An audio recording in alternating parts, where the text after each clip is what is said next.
والصلاة والسلام على رسوله الأمين وعلى آله وأصحابه ومن تبعهم بإحسان إلى يوم الدين। বর্তমান এমন এক পৃথিবীতে আমরা বসবাস করছি যেখানে চারিদিকে আসলে অন্যায় আর অশ্লীলতার জোয়ার।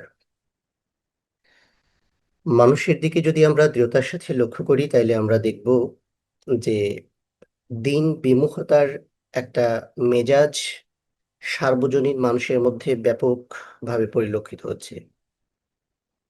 এগুলোর পেছনে কি কারণ, এটা যদি আমরা অনুসন্ধান করতে যাই তাহলে আমরা দেখি যে বর্তমান সময়ের অধিকাংশ মুসলিম যারা গুনাহে লিপ্ত হচ্ছে, কিন্তু গুনাহটাকে নিজেরা গুনাহ হিসেবে মনে করছে না। হারাম কাজগুলো আজ ভিন্ন নামে মানুষের মধ্যে ব্যাপক প্রচার এবং প্রসার পাচ্ছে। সুদকে তারা মুনাফা হিসেবে আইডেন্টিফাই করতে চেষ্টা করছে, ঘুষকে হাদিয়া বা উপঢৌকন হিসেবে চালিয়ে দেওয়া হচ্ছে, মদ বেচা কেনা চলছে কোমল পানীয়ের নামে। মন ফ্রেশ করার জন্য জিনা ব্যভিচারের মতো এই বিষয়গুলো খুব সহজ এবং সাবলীল হয়ে গেছে সমাজে। জাস্ট ফ্রেন্ডশিপ, এই থিঙ্কিং বা এই থটের মাধ্যমে ছেলেমেয়েরা যত্রতত্র ঘুরে বেড়াচ্ছে জড়াবদ্ধ হয়ে। বিভিন্নভাবে নাম বদলিয়ে সকল হারাম কাজকে হালালিকরণের এক ব্যাপক চেষ্টা ইসলাম বিদ্বেষী মহল যেমন করার চেষ্টা করছে, ঠিক তেমনি ভাবে মুসলিম কমিউনিটিতেও এই কাজগুলো ব্যাপকভাবে ব্যাপক হারে বেড়েছে। আমার বিভিন্ন ক্লাসগুলোতে একটা বিষয় আমি সবসময় বলার চেষ্টা করেছি যে মানুষ সুন্নাহ আমল বা নফল ইবাদতের প্রতি যতটা আন্তরিক, হারাম থেকে দূরে থাকার ব্যাপারে ততটা আন্তরিক না। যেমন ঈদুল আজহাতে দেখলাম যে নখ কাটা, চুল কাটা এই ব্যাপারগুলোতে অনেক মানুষ খুব সিনসিয়ার, কিন্তু চাঁদ রাতে সাউন্ড বক্স বাজিয়ে গান বাজনা বানানো আহ, বা এই নানান ধরনের হারাম কাজগুলোর ব্যাপারে মানুষের কোনো সিনসিয়ারিটি নেই। নখ যদি আমি কাটি, চুল যদি আমি কাটি, কি হবে? কিন্তু এ বিষয় মানে আমি বলছি না যে সুন্নাহ আমল এর ব্যাপারে আমরা যেন উৎসাহিত না হই। ব্যাপারটা এরকম নয়, বরং মাসনুন যে বিষয়গুলো আছে এগুলো ইসলামের তাহসিন সৌন্দর্য বৃদ্ধি করে। এতে অত্যাধিক সওয়াব আছে, জান্নাতে মর্যাদা বৃদ্ধি হবে, রাসূল করিম সাল্লাল্লাহু আলাইহি ওয়াসাল্লামের সাথে মহব্বত বাড়বে।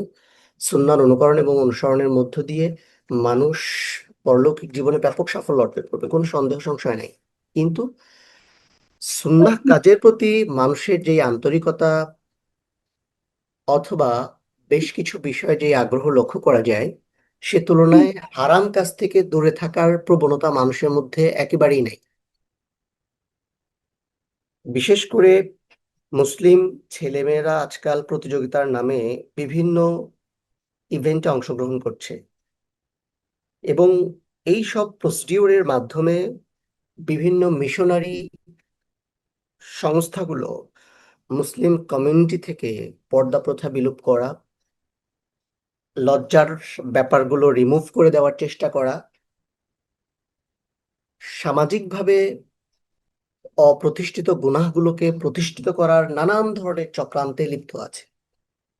বিভিন্ন মডেলিং, বিশ্ব সুন্দরী প্রতিযোগিতা, গানের প্রতিযোগিতা থেকে শুরু করে হ্যাঁ, বিভিন্ন প্রতিযোগিতার মাধ্যমে মুসলিম কমিউনিটিকে তারা এই জায়গাগুলোতে নিয়ে আসতে চেষ্টা করছে।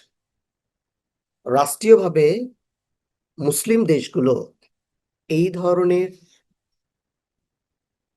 লৌকিক এবং হারাম প্রোগ্রামগুলোকে প্যাট্রোনাইজ করার মাধ্যমে ইসলামকে মানুষের কাছে তো হেয় করছে এবং যেই অশ্লীলতার প্রচার এবং প্রসার করছে সেটার জন্য রাষ্ট্রযন্ত্রের সাথে সম্পৃক্ত সবাই যেরকম দায়বদ্ধ, ঠিক তেমনি ভাবে মুসলিম কমিউনিটির একজন সদস্য হিসেবে আমরাও সমানভাবে দায়ী।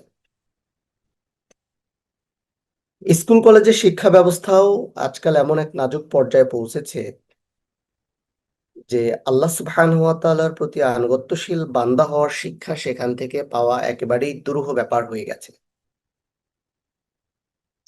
মেডিকেল কলেজ বিশ্ববিদ্যালয় থেকে শুরু করে, ইঞ্জিনিয়ারিং বিশ্ববিদ্যালয়গুলো থেকে শুরু করে যৌথ প্রজেক্ট, ইভেন হাসপাতালগুলোতে মেল ফিমেলকে নাইট ডিউটি একসাথে দেওয়ার মাধ্যমে বিভিন্নভাবে এই সমাজে অশ্লীলতা এবং কো এডুকেশন থেকে শুরু করে প্রত্যেকটা জিনিসকে এমন ভাবে সেট আপ করা হয়েছে যেন এগুলো কোনো অপরাধী না।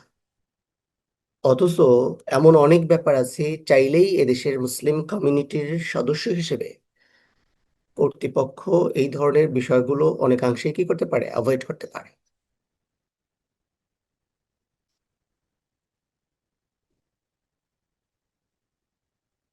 হালাল এবং হারাম, ন্যায় এবং অন্যায়,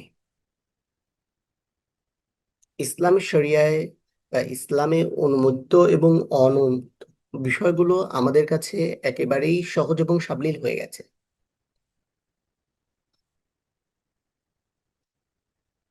বিষয়গুলো সমাজে এমন ভাবে স্ট্যাবল হয়ে গেছে, এমন ভাবে প্রতিষ্ঠিত করা হয়ে গেছে যে এগুলো কোনো ঘটনাই নয়, এগুলো কোনো ব্যাপারই না, এগুলো তো হবেই, এগুলো হওয়া স্বাভাবিক।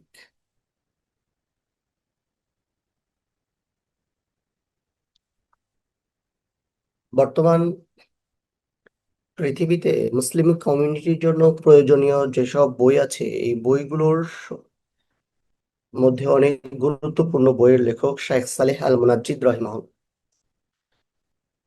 তিনি একটি বই লিখেছেন যে পৃথিবীর বর্তমান মুসলিম কমিউনিটি যেই সব হারামগুলোকে একেবারেই তুচ্ছ মনে করে, সেগুলো নিয়েই মূলত আমার আজকের এই আলোচনাটা সাজানো হয়েছে।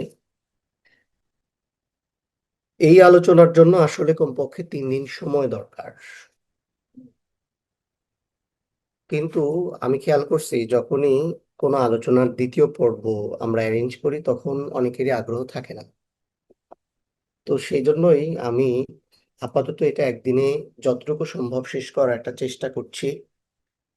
এরপরে সময় সুযোগ করে যদি হয় তখন অন্য সার্কেলে এগুলো আলোচনা করতে হবে। আমি আমার কলেজে বিভিন্ন সময় দেখি যে পরীক্ষার ডিউটি আছে, তো ইচ্ছে করে সেখানে একজন মেইল এবং আরেকজন ফিমেইলকে ইনক্লুড করা হয়। স্বাভাবিকভাবেই সেখানে অনিচ্ছা সত্ত্বেও তাদের মধ্যে কনভারসেশন, কথা, দেখা, একসাথে বসা, এগুলো করতে হয়। অথচ চাইলেই এগুলো কি করা যায়, অ্যাভয়েড করা যায়।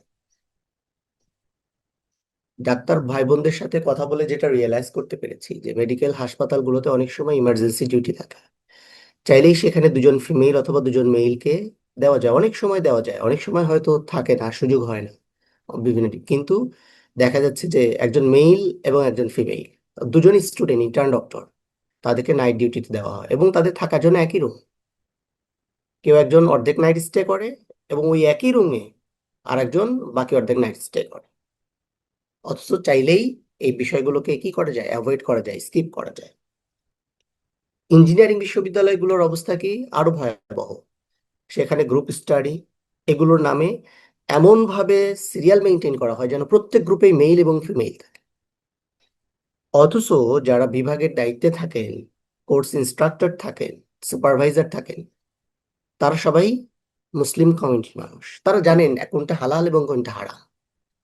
যেই জিনিসগুলোকে চাইলেই অ্যাভয়েড করা যায়, কিন্তু শুধুমাত্র প্রচলিত রীতি কাস্টম অথবা আগে এভাবে হয়ে আসছে এই চিন্তায় এই হারামগুলোকে সমাজে প্রমোট করা হয়।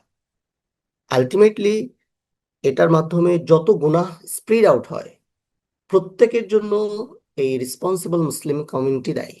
লাইক দ্যাট, যে একটা কলেজের প্রিন্সিপাল, এই কলেজের তার ইচ্ছার বাইরে যেমন অনেক বিষয় আছে যেটা তার ক্ষমতা নাই, সেগুলো যদি হয় তাহলে তিনি রেসপন্সিবল নন, কিন্তু তার ক্ষমতার মধ্যে আছে, তিনি চাইলে করতে পারেন, এরপরেও তিনি না করেন, তাইলে এই জায়গায় সংগঠিত সকল গুনাহ এর দায়ভার তার উপরে কি বর্তাবে হবে। এভাবে করে মেডিকেলে, ইঞ্জিনিয়ারিং কলেজগুলোতে, বিশ্ববিদ্যালয়গুলোতে, অথবা যেখানেই হোক, যার অধীনে যেই থাক, ইভেন হাই স্কুলগুলোতে, এখন তো হাই স্কুল লেভেলেও এই বিষয়গুলো খুব স্প্রে আউট, যে যাদেরই প্রচার এবং মানে এই সুযোগগুলো যারা তৈরি করে দেন, তাদের সচেতন করা। যেহেতু আমি টিচিং প্রফেশনে আছি, আমি এই জায়গাগুলো থেকে এই বিষয়গুলো খুবই সেন্সিটিভলি মনিটর।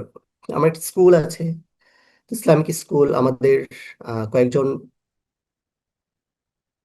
ভাই বোনের বাচ্চারাও আমার স্কুলে আছে। তো আমি রিয়েলাইজ করলাম যে আমরা ইসলামিক স্কুল চালাই একই বিল্ডিং এ হওয়ার কারণে, ক্লাসরুম ভিন্ন হওয়ার কারণেও 7-8 থেকেই সমস্যা হচ্ছে। ফলে আমি বোর্ডের মেম্বার যারা আছে তাদেরকে নিয়ে বসলাম সিরিয়াসলি, এবং এবছর আমি প্ল্যান করেছি যে ক্লাস 3 থেকে মেয়েদেরকে আলাদা একটা বিল্ডিং এ দিয়ে দেবো। কারণ আগের দিনে যেই বিষয়গুলো হয়তো ইন্টারমিডিয়েট থেকে শুরু হতো, এখন সেগুলো ক্লাস 6 থেকে শুরু হচ্ছে। ছেলে মেয়ে অনেক বেশি অ্যাডাল্ট হয়ে গেছে সোশ্যাল মিডিয়া এবং বিভিন্ন অ্যাপস এর কারণে। এগুলো এত হাইলাইট করে বলার উদ্দেশ্য হলো এই, যে আমরা প্রত্যেকেই পিতামাতা অথবা প্রত্যেকেই দাদা দাদি নানা নানি হয়ে গেছে। আমরা বিষয়গুলো জানি, আমাদের কাছে বিষয়গুলো স্বচ্ছ এবং পরিষ্কার। কিন্তু তারপরেও এই বিষয়গুলোতে আমরা দেখেও না দেখার ভান করছি, জেনেও না জানার ভান করছি, বুঝেও না বোঝার ভান করছি, যেন আমাদের কিছুই করার নাই। আল্লাহ সুবহানাহু ওয়া তাআলা তার বান্দাদের উপর কিছু জিনিস ফরজ করেছেন, এগুলো পরিত্যাগ করার সুযোগ নাই। কিছু সীমা বেঁধে দিয়েছেন, এগুলো অতিক্রম করা বৈধ না, এবং কিছু জিনিস হারাম করেছেন যার ধারে কাছে যাওয়া ঠিক না। আল্লাহ রসুল সাল্লাল্লাহু আলাইহি ওয়াসাল্লাম বলছেন,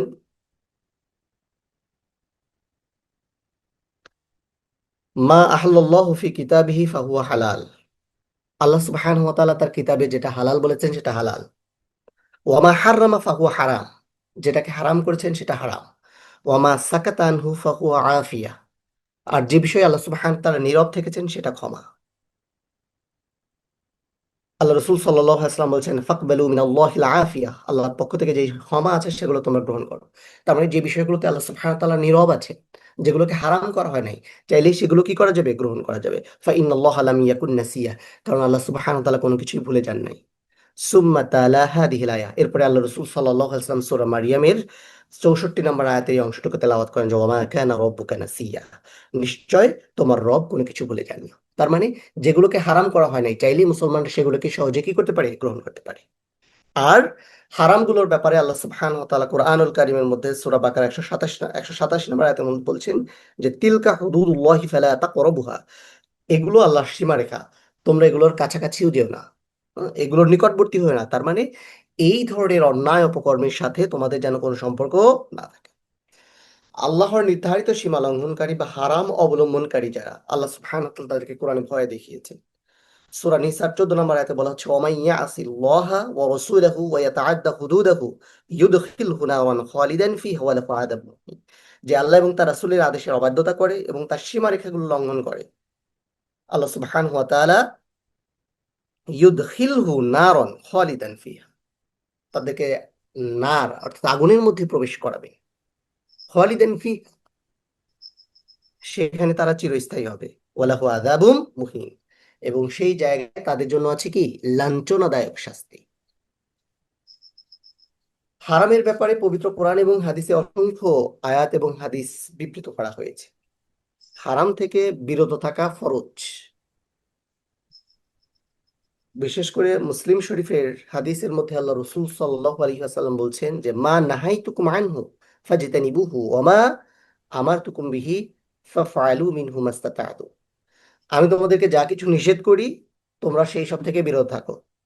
আর আমি যা কিছু আদেশ করি, তোমরা এগুলো যতটুকু সম্ভব সাধ্য অনুসারে পালন করার চেষ্টা করো।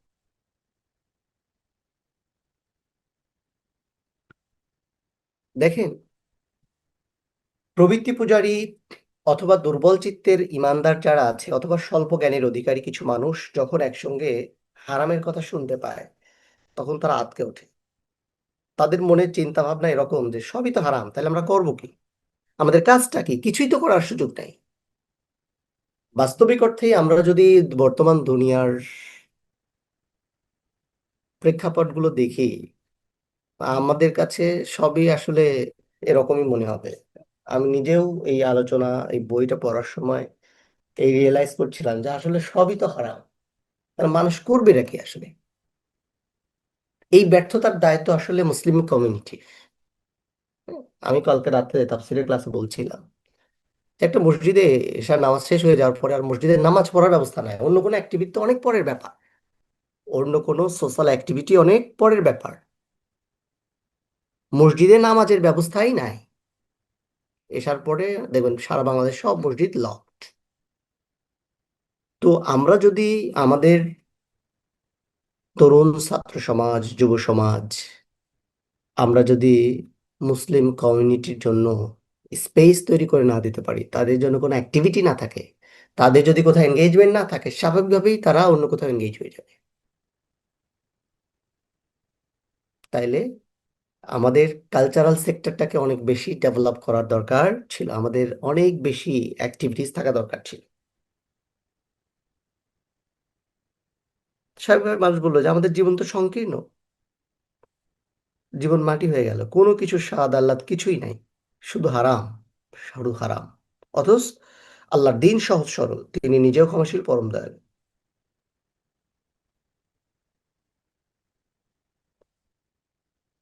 আমাদের চিন্তা থাকতে হবে যে আল্লাহ সুবহানাহু ওয়া তাআলা যা ইচ্ছা এটা আদেশ করতে পারেন।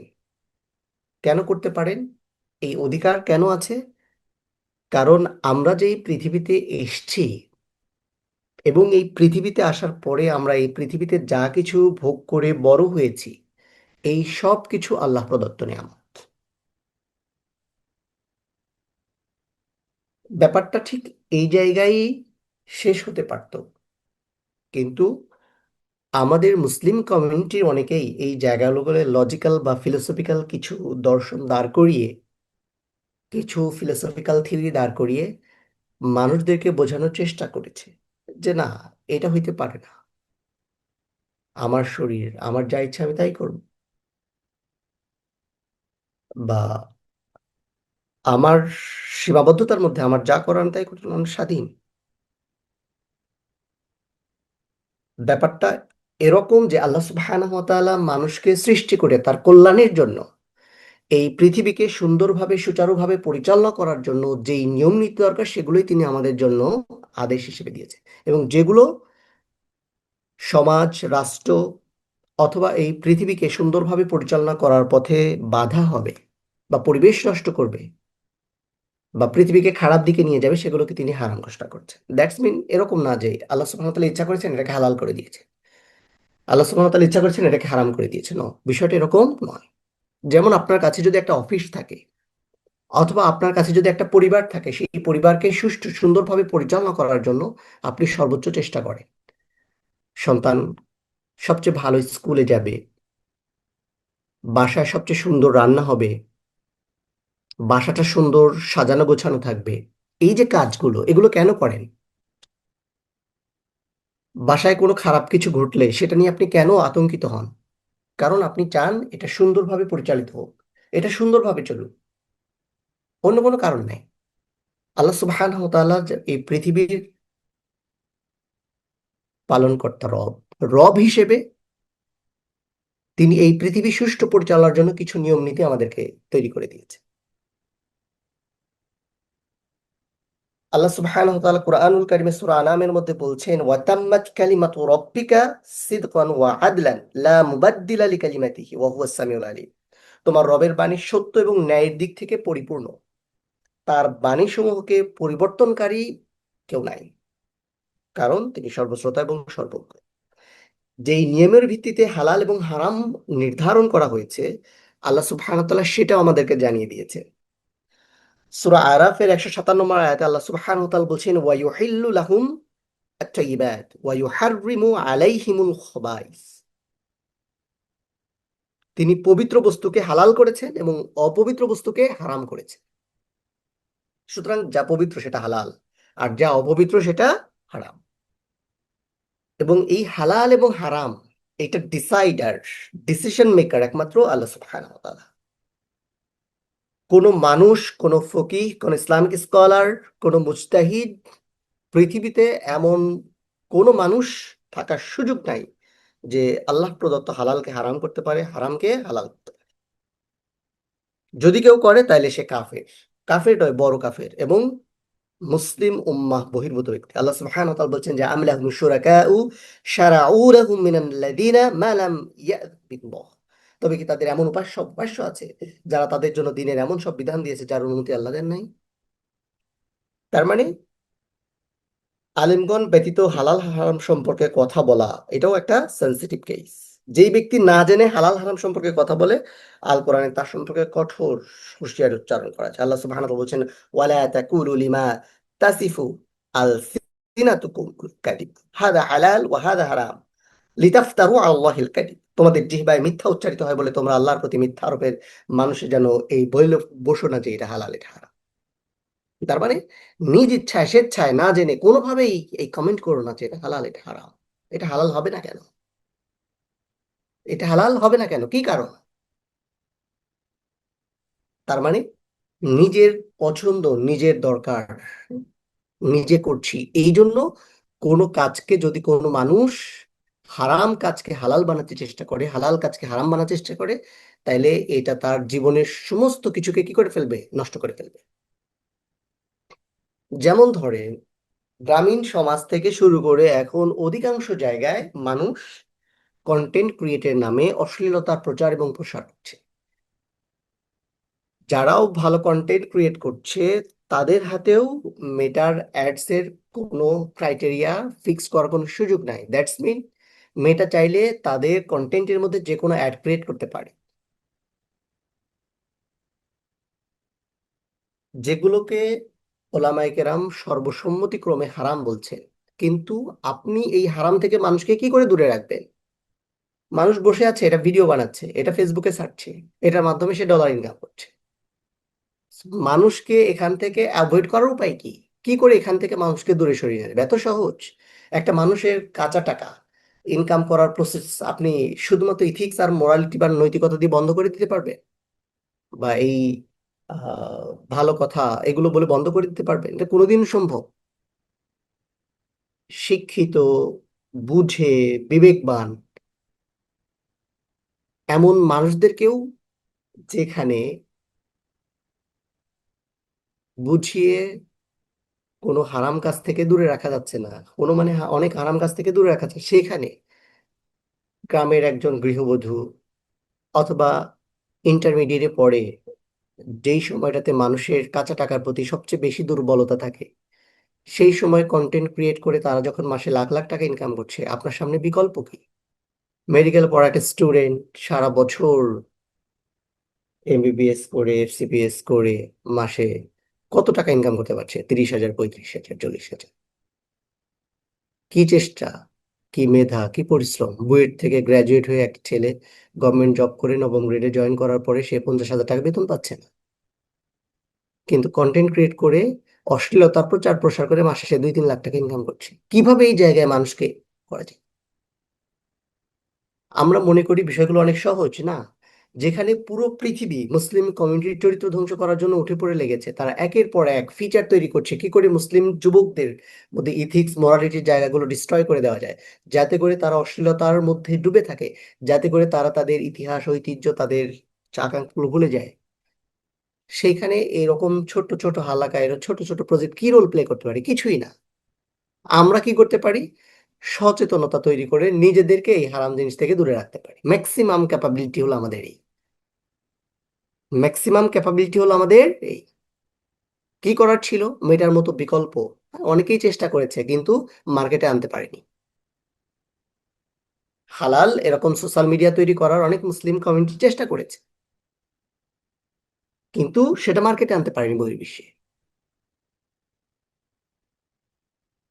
না আনতে পারার কারণে এখন আমরা কোথায় আছি? যেমন আপনি হোয়াটসঅ্যাপ ব্যবহার করেন, তাই না? আমি হোয়াটসঅ্যাপ ব্যবহার করছি, আমার সব ইনফরমেশন ওপেন। কার কাছে ওপেন? আমার শত্রুর কাছে ওপেন। তারা চাইলেই আমাকে নিয়ে খেলতে পারে, আমার মোবাইলের সব অ্যাক্সেস তাদের কাছে আছে। আমরা মনে করি যে আমাদের ফটো গ্যালারি, আমাদের ভিডিওস এগুলো সব সেই প্রোটেক্টিভ। নাও, কিছুই প্রোটেক্টিভ না, কিছুই প্রোটেক্টিভ না। ইরান ইসরায়েল যুদ্ধে এর অনেক কিছু আমরা সচক্ষে দেখেছি, যেই জায়গায় এই প্রয়োজনীয় সোশ্যাল মিডিয়া মানে ফেসবুক বা আদার্স ইস্যু বা আমরা যেগুলো অফিসিয়াল কাজে ব্যবহার করি, টেলিগ্রাম, হোয়াটসঅ্যাপ, এগুলোর কথাই চিন্তা করে, এগুলোও বাদ। একদম বেসিক যেসব অ্যাপস আছে যেগুলো ছাড়া মোবাইল স্মার্টফোন চালানো যায় না, এগুলো দিয়েও আমাদের সব ইনফরমেশন তারা কি করে ফেলেছে, কল করে ফেলেছে। দাজ্জাল কিভাবে আমাদেরকে ঘিরে ফেলেছে, কিভাবে আমরা এখান থেকে বের হব, এর কি উপায় আছে মুসলিম কমিউনিটির কাছে? অথচ মুসলমানদের প্রত্যেকটা জিনিসের বিকল্প থাকার কথা ছিল না, বিষয়টা এরকম না, বরং এই প্রত্যেকটা প্রযুক্তির নেতৃত্বে বা ইনভেনশন মুসলমানদের থাকার কথা ছিল, তাহলে সেখানে অশ্লীলতা গুলো প্রোটেক্ট করা হতো। এই কয়েকদিন আগে ফেসবুকে এরকম রিলস ভিডিও এগুলো প্রচার প্রসার ছিল না, কিন্তু তারা দেখলো না, আমরা যদি এই ফিচার অ্যাড করি বিভিন্নভাবে অর্থ আসতে থাকবে। এর তাদের মেইন এইম, কিন্তু অর্থের মাধ্যমে আবার তারা সবার জন্য কি সবকিছু উন্মুক্ত করে দিচ্ছে, যাতে করে মুসলিম কমিউনিটি কি হয়ে যায়, ডিস্ট্রয় হয়ে যায়, ধ্বংস হয়ে যায়, তারা এগুলো নিয়ে ব্যস্ত থাকবে।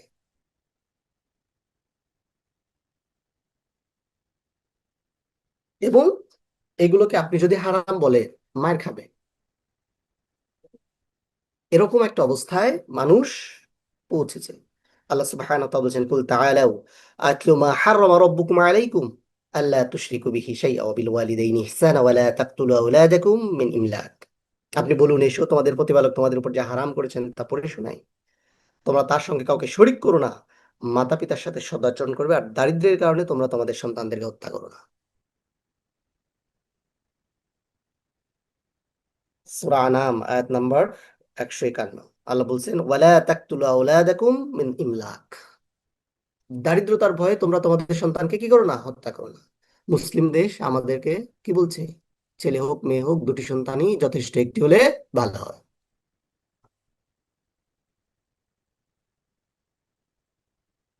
সরকার পরিবার পরিকল্পনা মন্ত্রণালয় করেছে, সেখান থেকে স্বাস্থ্য মন্ত্রণালয়, সেখান থেকে হাসপাতালগুলোতে বিভিন্ন জন্ম নিয়ন্ত্রণ পদ্ধতি।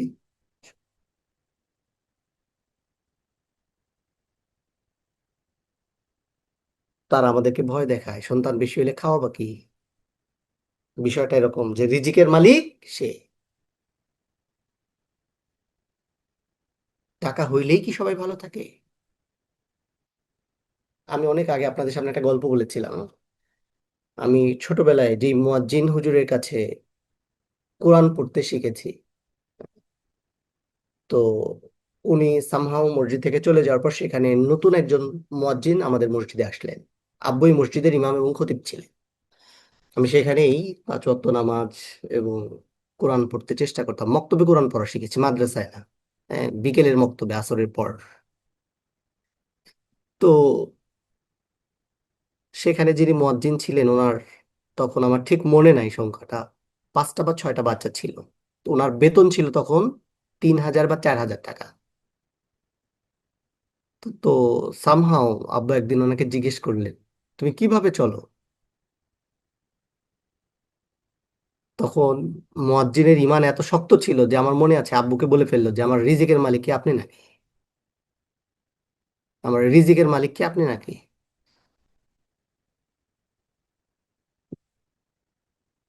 তার মানে এই 4,000 টাকা বেতনেও তার সংসার ভালোভাবে চলতো। কিভাবে চলতো? সামহাও তার আর কিছু ইনকাম সোর্স ছিল নিশ্চয়। কিন্তু দেখেন, ছেলে যুগ্ম সচিব, বুয়েটের টিচার, কানাডায় থাকে, কিন্তু মায়ের দেখাশোনা করার কোনো লোক নাই, খাবার দেওয়ার কোনো লোক নাই। এটা একটা ব্যতিক্রমধর্মী ঘটনা, এটা সত্য আপনাদের কাছে মনে হইতে পারে, কিন্তু আমি জানি যে এই বিভৎসতা কোথায় গিয়ে পৌঁছেছে। আমি যখন বসুন্ধরাতে প্রথম ক্লাস শুরু করলাম তখন একটা আন্টির সাথে পরিচয় হয়েছিল, আজ থেকে প্রায় সেটা 12 বছর আগের ঘটনা। তো ওনার হাজবেন্ড মারা গেছেন, ভদ্রমহিলার বসুন্ধরায় 6 তলা বাড়ি আছে, ছেলে একটা বুয়েটে, সরি, বড় মেয়েটা বুয়েটে পড়ে, বুয়েটের আর ছেলেকে বিয়ে করে দেশের বাইরে চলে গেছে। ছোট মেয়েটা তখন নর্থ সাউথে পড়ছিল, সে তার মাকে বলছে যে বড় মেয়েকে পড়ার জন্য দেশের বাইরে পাঠাইছে, আমি কেন এখানে থাকবো। তার ডাক্তারের কাছে যাওয়ার কেউ ছিল না। এখন অনেকদিন খোঁজ খবর নাই, জানি না কি অবস্থা হচ্ছে। এই হচ্ছে পরিবেশ, এই হচ্ছে পরিস্থিতি। এবং আগামী 20 থেকে 30 বছরের মধ্যে আমাদের দেশের পরিবেশটা এই জায়গায় এসে দাঁড়াবে। যে অসংখ্য মানুষ বাড়িতে মারা যাবে, তাদের দেখার কেউ থাকবে, নো ওয়ান। যাদের দুইটা একটা ছেলে মেয়ে, আলটিমেটলি এদের মধ্যে একজন দুইজন দেশের বাইরে, যদি আল্লাহ না করুক অসুস্থ হয়ে যায়, এবং সম্পদের কারণ এবং অন্যান্য কারণে খুন খারাপি থেকে শুরু করে সমাজে এক ভয়ঙ্কর ফিতনা আমাদের মধ্যে চলে আসছে। আপনারা হয়তো রিয়েলাইজ করতে পারছেন না, কারণ আপনারা একটা যৌথ ফ্যামিলিতে বড় হয়েছেন। ঠিক এসে আমাদের জেনারেশন, আমরা তো খুব সিঙ্গেল ছোট ফ্যামিলিতে বড় হয়েছি। মানে ফ্যামিলিগুলো আস্তে আস্তে যৌথ ফ্যামিলি থেকে একক পরিবার হয়ে গেছে, যৌথ পরিবার থেকে একক পরিবার হয়ে গেছে। একক পরিবারে থাকার কারণে এইখানে যে বিষয়গুলো ঘটেছে, যে এখনকার আহ ছেলে, ছেলের বউ আর এটা বাবা মায়ের সাথে থাকতে চায় না, তারা সিঙ্গেল থাকতে চায়। কারণ আলটিমেটলি পরিবার ছোট ছোট হচ্ছে, এবং এর পরিণতিতে আলটিমেটলি একটা সময় যে ডিজাস্টারটা হবে, সেটা প্রোটেক্ট করার মতো ক্যাপাবিলিটি আমাদের দেশে নেই। ইউরোপ আমেরিকা এই সিস্টেমে চলে আসছে, কারণ তাদের হেলথ সিকিউরিটি আছে, তাদের আদার সিকিউরিটি আছে। সেই কারণে তারা হয়তো এগুলো ফেস করতে পারছে, যে তাদের পারিবারিক প্রথা নাই, কিন্তু আলটিমেটলি তারা এগুলো ফেস করতে পারছে কারণ রাষ্ট্র এগুলো দায়িত্ব নিচ্ছে। আমাদের দেশে এগুলো দায়িত্ব নিবে। যেই পরিমাণ ডিভোর্সের হার বেড়ে গেছে, এইটা 10-15 বছর পরে এই দেশের জন্য একটা মহামারীর চেয়ে কোনো অংশে কম দাঁড়াবে না, যে এই ডিভোর্সের সংখ্যাগুলো পারিবারিক প্রথাগুলোকে একদম ভেঙে ফেলবে। যাই হোক, আমি অপ্রাসঙ্গিকভাবে অন্যদিকে না চলে যাই। যেখানে আমার মূল উদ্দেশ্য ছিল সেটা হলো যে ওয়াহাল্লাহুল বাইয়া ওয়া হারামার রিবা, আল্লাহ সুবহানাহু ওয়া তাআলা কেনা বেচাকে হালাল করছেন আর সুদকে হারাম করেছেন। সিস্টেমেটিক্যালি মানুষ হারামে এত আসক্ত হয়ে গেছে যে ইসলামিক ব্যাংকিং সিস্টেমটা নিয়েও এখন অনেক ধরনের প্রক্রিয়া শুরু হয়ে গেছে। আমি উদ্বিগ্ন। যেমন ওই যে অ্যাম্বুলেন্স কেনার কথা বললাম, এটা প্ল্যান ছিল আগস্ট সেপ্টেম্বর, কিন্তু ইসলাম ব্যাংকে টাকা রাখা এখন ভয়ঙ্কর রিস্ক হয়ে গেছে। এই রিস্ক আমি বলা, যা হয় আই হ্যাভ, মানে এটা আমাকে এখনই করে ফেলতে হবে। আর এই টাকা যদি কোনো কারণে ডিস্টারবেন্স হয়ে যায়, আমি তো অন্য ব্যাংকিং ব্যাংকিং করতে পারবো না। আর আমি নফল কাজ করতে গিয়ে ফরজ বিধান নষ্ট করতে পারবো না। তো অন্যান্য ব্যাংক, তারা যে কোনো মূল্যে ইসলামী ব্যাংকিং সিস্টেমকে ধ্বংস করতে চাচ্ছে, কারণ গবেষণায় দেখা গেছে মানুষ অন্তত এই গুনাহ থেকে দূরে থাকার জন্য ইসলামী ব্যাংকিং প্রথার প্রতি এত বেশি আকৃষ্ট হয়েছে যে বাংলাদেশের মূলধারার সকল ব্যাংকিং ইসলামিক উইন্ডো খুলতে বাধ্য হয়েছে। কিন্তু ইসলামিক উইন্ডো খুললে সমস্যা হলো যে এখানে এমন কিছু সিস্টেম আছে যেইখানে কারাপশনের সুযোগ খুবই কম। যদি কারাপশন হয় তাহলে সেখানে ব্যাংক কর্মকর্তাদের ধরার বিষয় থাকে। যেমন ইসলাম ব্যাংকের সিস্টেম হলো যে আপনি বাড়ির জন্য লোন চাবেন, সে আপনাকে টাকা দিবে না, সে আপনাকে ফ্ল্যাট কিনে সেই ফ্ল্যাট আপনার কাছে বেশি দামে বিক্রি করবে, প্রসেস। তার মানে সে আপনাকে ক্যাশ টাকা দিবে না, সে আপনাকে দিবে কি, ফ্ল্যাট। সে ফ্ল্যাট কিনবে, কিন্তু সে আপনার কাছে বলবে যে আমি 60 লাখ টাকা দিয়ে ফ্ল্যাট কিনেছি, এখন এই ফ্ল্যাটটা 5 বছরে আপনি টাকা দেন, আমার কোনো সমস্যা নাই, কিন্তু আমাকে 80 লাখ টাকা দিতে হবে, আপনি রাজি কিনা? আমি 60 লাখ টাকা দিয়ে কিনছি, এখন এটা আপনার কাছে 80 লাখ টাকা লাগবে। এটা ইসলামিক ব্যাংকিং এর প্রসেস। কিন্তু ব্যাংক কর্মকর্তা কি করে? ব্যাংক কর্মকর্তা সে এই সিস্টেমটাকে অ্যাভয়েড করে গোপনে ওই ব্যক্তিকে সরাসরি টাকা দিয়ে দেয়। এই ভয়ঙ্কর অপরাধটার জন্য ইসলামী ব্যাংক দায়ী না, এই ভয়ঙ্কর অপরাধটার জন্য ওই ব্যাংকের নির্দিষ্ট কর্মকর্তা দায়ী। ব্যাংক গুণাগার হবে না, ব্যাংকের শরিয়া বোর্ড গুণাগার হবে না, ওই ব্যক্তি গুণাগার হবে। কিন্তু মানুষ কি বলছে, যে সুদ আর মুনাফা ঘুরিয়ে পেঁচিয়ে একই। তার মানে মানুষ, মানে বাই নেচার এত আনইথিক্যাল হয়ে গেছে যে হালাল জিনিসটাকেও সে হারামে কনভার্ট করার চেষ্টা করছে। কারণ এটার মধ্যে কি আছে, কারণ ওই যে নগদ টাকা যদি দেয় মানুষকে, তখন সে ওইখান থেকে 1% নিয়ে নিতে পারছে, ঋণ কর্মকর্তা। সো সো ওই 1%-এর জন্য সে পুরো প্রসেসটাকে কি করে ফেলছে, প্রশ্নবিদ্ধ করে ফেলছে। হালাল জিনিসটাকে সে হারামে নিয়ে যাচ্ছে। খুব সহজ এবং সাবলীল। বহু বোনকে দেখছি, ভাই বোনকে দেখছি, যে কোনো কারণ নাই, একটা গাড়ি কিনবে, ব্যাংক লোন করে বসে আছে ইন্টারেস্টের উপর, কোনো দরকার নাই। মানে গাড়ি আছে, এটা বেচে আর একটা নতুন গাড়ি কিনে। প্রসেস, মানে প্রসেসটা এরকম যে আপনি চাইলেও আলটিমেটলি ভালো থাকতে পারবেন। সমাজে প্রচলিত হয়ে গেছে।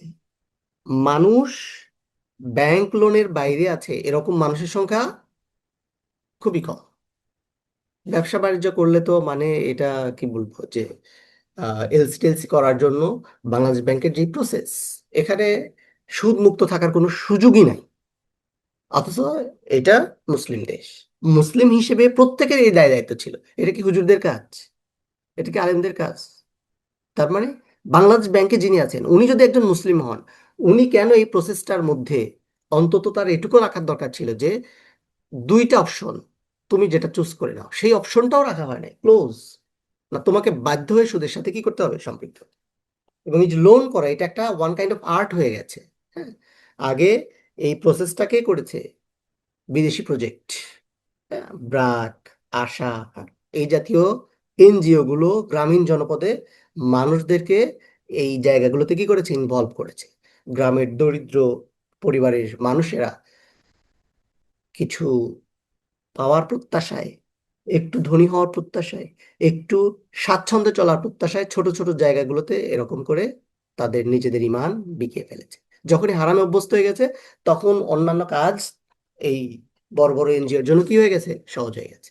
আপনি একটা মুসলিম এনজিও চালান, দেখবেন যে এটা কত বড় কঠিন, কত বড় কঠিন।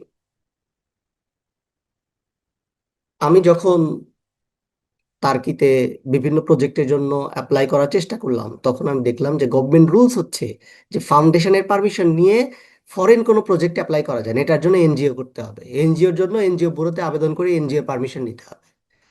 সেখানে এমন সব সিস্টেম করে রাখা হয়েছে, এগুলো সব বরণ ফাঁদ, যেগুলো ভালোভাবে করার কোনো সুযোগ নাই।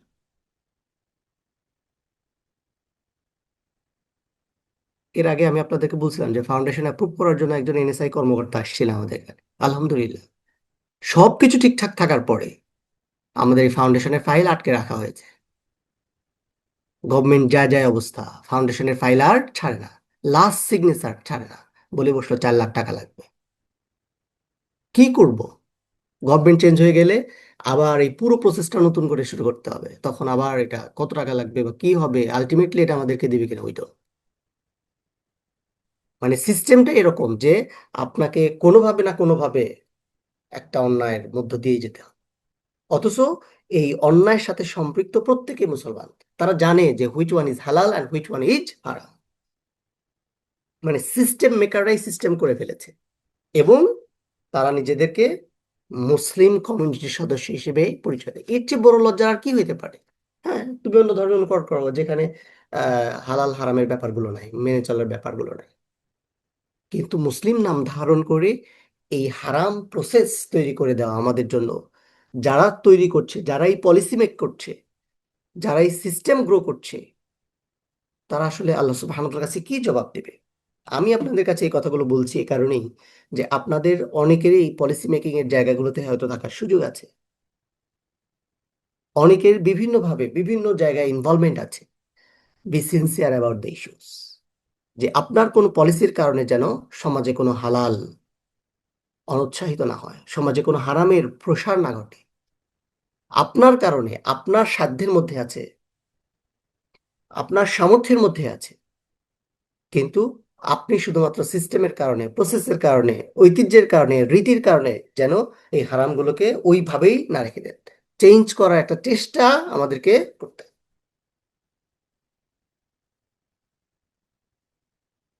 আল্লাহ সুবহানাহু ওয়া তাআলা কুরআনুল কারীমের সূরা আনামের 115 নম্বর আয়াতের মধ্যে বলছেন, ওয়াকাদ ফাসসালা লাকুম মা হাররামা আলাইকুম ইল্লা মাজ তুরিদু ইলাইহি। তিনি তোমাদের উপর যে হারাম করেছেন তার বিস্তারিত বিবরণ তোমাদেরকে দান করেছেন। তবে তোমরা যে হারামটা বাধ্য হয়ে বা ঠেকায় পড়ে করো, আল্লাহ সুবহানাহু ওয়া তাআলা সেটার ব্যাপারে তোমাদেরকে কি করবেন? ক্ষমা করবেন। তাহলে হারামকে এভাবে বিস্তারিত, পেশের কথা থাকলেও হালালকে খুব সংক্ষেপে তুলে ধরা হয়েছে। আল্লাহ সুবহানাহু ওয়া তাআলা বলছেন, ইয়া আইয়ুহান নাস কুলু মিম্মা ফিল আরদি হালালান তাইয়্যিবা। হে মানুষ, তোমাদের জমিনে যা কিছু আছে, যা কিছু হালাল উৎকৃষ্ট, সেগুলো তোমরা খাও। এই জন্য কি হালাল এবং কি হারাম, এগুলো নিয়ে বিস্তারিত আলোচনার দরকার আছে। আমি খুব বেশি দীর্ঘায়িত করব না আলোচনা। হ্যাঁ, অনেক হারাম আছে যেগুলো আমাদের সমাজে খুবই পরিচিত, খুবই পরিচিত। এর মধ্যে 70টা হারামের একটা তালিকা আমার কাছে আছে, কিন্তু এই 70টা বলার জন্য তো সময় নাই। 5-7টা আজকে বলি, এরপরে অন্য দিন আমরা বাকিগুলো নিয়ে আলোচনা করবো। এর মধ্যে প্রথম হচ্ছে আল্লাহর সঙ্গে শিরক বা অংশীদারি স্থাপন করা। রিসেন্টলি আপনারা দেখেছেন যে খান জাহান আলী রহিমাহুল্লাহর মাজার থেকে কুমির সরানো হয়েছে। এটা যে কত বড় কাজ হয়েছে, হ্যাঁ, ইচ্ছায় হোক অনিচ্ছায় হোক, হ্যাঁ, ব্যর্থতায় হোক, যে কারণেই হোক, যে এইখানে যারা গেছেন তারা জানেন, হ্যাঁ, যে এটা কত বড় ধোঁকাবাজির একটা জায়গা ছিল। আপনি যাবেন, এখানে একটা মুরগি দিবেন কুমিরে খাওয়ার জন্য, ওনারা বলে বসবে, আপনি চিন্তা করবেন কুমির একটা খাওয়াইলে কি হবে, প্রাণী খাওয়াইলে তো সোয়াব। এরপরে মানত হবে, এরপরে এই মুরগি খাদেমের কাছে যাবে, আপনি তো খাওয়াইতে পারবেন না, খাওয়াবে কে? খাদেম।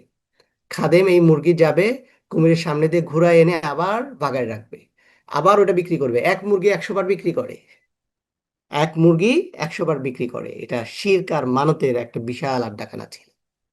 এরকম করে প্রত্যেকটা মাজারে এই ধরনের ঘটনা আছে। আপনি সিলেটে গেলে শাহজালাল, শাহপরান রহিমাহুল্লাহর মাজার, অথচ ইসলামের জন্য তাদের কি কন্ট্রিবিউশন ছিল, সমাজ থেকে শিরক উচ্ছেদ করার জন্য তারা কি পরিমাণ চেষ্টা করেছেন, হিন্দু অধ্যুষিত এই দেশে মুসলিম কমিউনিটি তৈরি করার জন্য, মুসলমানদের একটা সমাজ ব্যবস্থা তৈরি করার জন্য তারা কি না করেছেন। শুধুমাত্র অন্য দেশ থেকে এখানে এসেছেন বিষয়টা সেখানেই নয়, তারা তাদের সমস্ত সম্পদ নিয়ে এই দেশে এসেছেন, সেই সম্পদগুলো এদেশের মানুষের কল্যাণে ব্যয় করেছেন। শুধুমাত্র ধর্ম প্রচার নয়, বরং সোশ্যাল ডেভেলপমেন্টের জন্য তাদের কি পরিমাণ চেষ্টা ছিল ইতিহাস ঘাটলে আমাদের কাছে এটা পরিষ্কার। অথচ তাদের এই কবরকে ঘিরে আজকে যে সমস্ত শিরক সমাজে প্রচলন আছে, সেটার সাক্ষী আমরা কম বেশি সবাই। তাইলে ইন্নাল্লাহা লা ইয়াগফিরু আন ইউশরাকা বিহি ওয়া ইয়াগফিরু মা দুনা যালিকা লিমান ইয়াশা, যেহেতু এটা নিয়ে আমাদের সচেতনতা আছে কম বেশি, এই জন্য আমি এটা স্কিপ করছি। এরপরে এই জাতীয় যত ইস্যুজ আছে, মাজার মাজার রিলেটেড যত ইস্যুজ আছে, দেখেন যে আমরা যদি জান্নাতুল বাকি বা জান্নাতুল মুআল্লার দিকে তাকাই, সেখানে আল্লাহ রসুল সাল্লাল্লাহু আলাইহি ওয়াসাল্লামের খ্যাতিমান সব সাহাবীদের কবরগুলোকে কিভাবে চিহ্নহীন করা হয়েছে, কেন করা হয়েছে?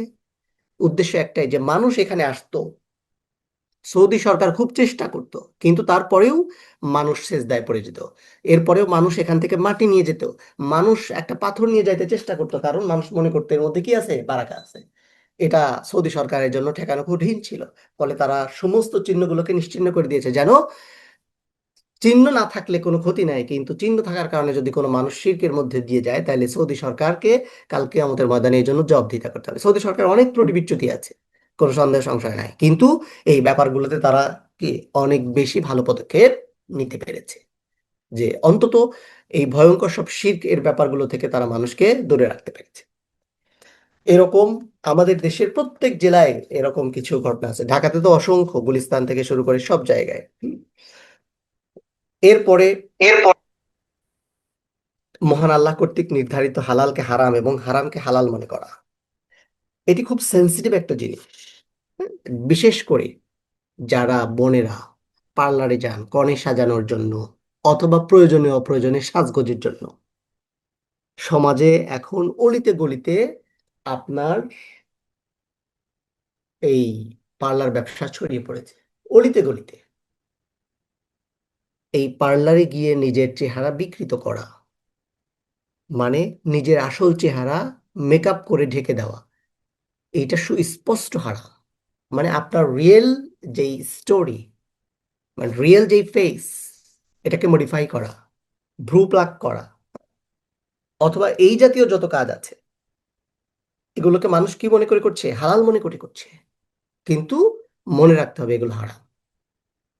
এগুলো সুস্পষ্ট হারাম। মেয়েরা পার্লারে যাইতে পারবে যদি সেই পার্লার কি হয়, মেয়েদের দ্বারা পর্দা প্রথা সমস্ত মেনটেনের ইস্যুস থাকে। আসলে থাকে সম্ভব? কখনোই সম্ভব? আপনি মনে করছেন এখানে তো মেয়েরাই থাকে, সো মেয়েদের সাথে মেয়েদের পর্দা নাই? এটা কে বলেছে? ছেলেদের সাথে ছেলেদের পর্দা নাই? আমরা অনেক সময় মা বোনেরা বাসায় থাকে, মেয়ে আছে, সো ড্রেস আপের ব্যাপারে কোনো কনসার্ন নাই, আমরা মনে করছি এটা তো ঠিক আছে, কোনো সমস্যা নাই।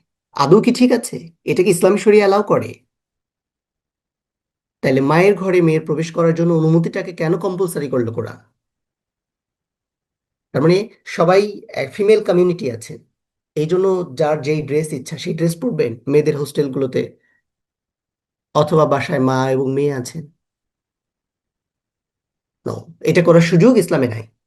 তার মানে মানুষ এই কাজগুলোকে কি মনে করছে, হালাল মনে করে করছে, মনে করছে না এটাতে এমন সমস্যা, নো, ইটস সেন্সিটিভ, এটা গুরুত্বপূর্ণ সমস্যা। যে আল্লাহর পরিবর্তে তারা তাদের আলেম এবং সাধু দরবেশকে প্রভু বানিয়ে নিয়েছিল। আপনি একজন মাজারে যাবেন, আপনি দেখবেন যে ওই মাজারের পীর অথবা ওই মাজারের খাদেম এর চাইতে কোরআনের বিধানকে তারা কি মনে করে? তুচ্ছ মনে করে না আসবে। এই মাজার রিলেটেড মানুষগুলোকে আপনি দেখবেন, সেম ইস্যুস।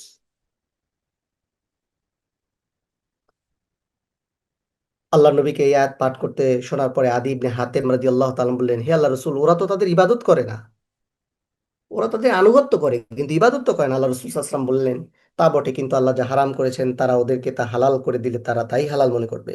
একইভাবে আল্লাহ যা হারাম করেছেন তা যদি ওদের এই গুরুরা এটাকে উল্টা করে দেয় তাইলে তারা সেটাকেই তাই মনে করবে। তার মানে আল্লাহর বিধানের কাছে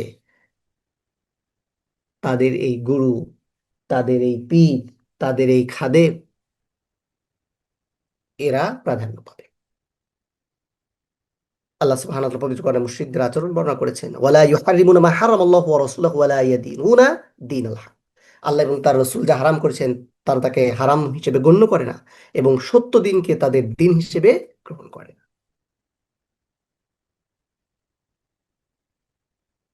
এটা গেল। এরপরের ইস্যু হলো যে জাদু, ম্যাজিক, ভাগ্য গণনা। বসুন্ধরায় যাবেন, যমুনা ফিউচার পার্কে যাবেন, লিফটের মধ্যে বিজ্ঞপ্তি দেখবেন যে সেখানে বিভিন্ন ওই যে জাদুকর, তারপরে হলো ওই যে গণক, এদের বিজ্ঞপ্তি ওই লিফটের টিভি স্ক্রিনে দেওয়া থাকে। দেয়ার ইন্সপায়ারিং, যে এর কাছে আসো। এরপরে বাতাসের মধ্যে কিছু টাকা পয়সা ঢালো, এরপরে হাওয়া হয়ে যাও। তারা মুখস্থ কিছু কথা বলে ফেলবে। কিছু কথা মানুষের চেহারা দেখে, মানুষের কিছু জীবনের বর্ণনা শুনে বোঝা যায় যে এটা এরকম ন্যাচারাল। 60% 70% মিলে গেলেই মানুষ মনে করে, হ্যাঁ, সে তো আমার ভবিষ্যৎ বলে দিচ্ছে। সে আমার অতীত কিভাবে জানলো? নিশ্চয়ই সে ভবিষ্যৎ যা বলে এরপরে সে পাথরে একটা আংটি দেওয়া থেকে শুরু করে নানান প্রসেস। মানুষ এগুলোতে উদ্বুদ্ধ হয়। আপনারা তো এগুলোতে উদ্বুদ্ধ হন না, আপনারা উদ্বুদ্ধ হন কিসে? তাবিজ, কবচ। বর্তমান সময়ে মানুষের বড় একটা কনসার্ন হয়ে গেছে হলো রাকি। নানান ইস্যুতে এইটা আরেকটা ভয়ঙ্কর ব্যবসা। এইটাও আরেকটা ভয়ঙ্কর ব্যবসা হয়ে দাঁড়িয়েছে। খুব কম সংখ্যক রাকি পাওয়া যাবে যারা মাসরুম পদ্ধতিতে করে। আমাকে অনেকেই নক করেন, আমি এগুলো অ্যাভয়েড করতে চেষ্টা করি। রোকায়া সেন্টারের নামে যা শুরু হয়েছে, এইটা আরেকটা ভয়ঙ্কর ফিতনা হিসেবে সমাজে আবির্ভূত হচ্ছে। একজন গায়রতওয়ালা পুরুষ ব্যক্তি তার ওয়াইফকে কোনো মেইল ডাক্তারের কাছে একা একা পাঠাবে না। এটা তো একটা কমন থিওরি যে নির্জনে কখনো একজন ছেলে এবং একজন মেয়ে একত্রিত হবে না। সে ডাক্তারের কাছে যাক, সেখানে যাক, যেখানেই যাক, যেই ডাক্তারের কাছে তার হাজবেন্ড অ্যালাউ না, সেই ডাক্তারের কাছে, সেই মেইল ডাক্তারের কাছে সে কেন? ফিমেল ডাক্তার আছে তো, না হলে একটু খুঁজে বের করতে হবে। কিন্তু দেখেন, দিনদার ভাই বোনেরা একজন মেইল রাকির কাছে নির্জনে চলে যাচ্ছে, রাত নাই দিন নাই, এবং ইতিমধ্যেই কিছু বিষয় প্রকাশিত হয়েছে এবং এগুলোর আরো ভয়ঙ্কর ফিতনা হয়েছে।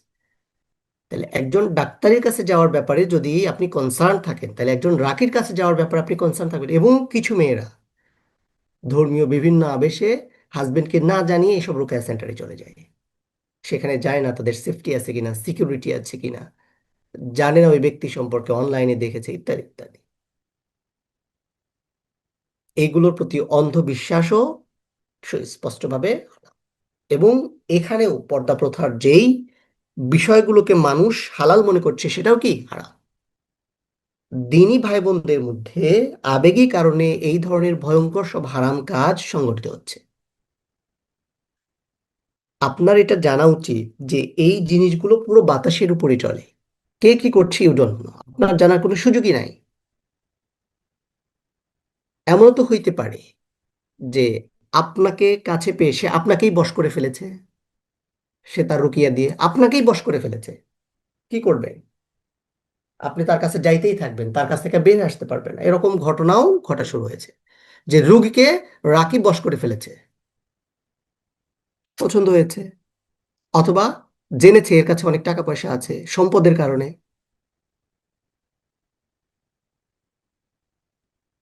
মানুষ এটাকে কি মনে করছে? হালাল মনে করছে, কিন্তু এটা হারাম। এরপরে জাদু, ম্যাজিক, ভাগ্যগণনা, এই তাবিজ কবজ সব এগুলোর অন্তর্ভুক্ত।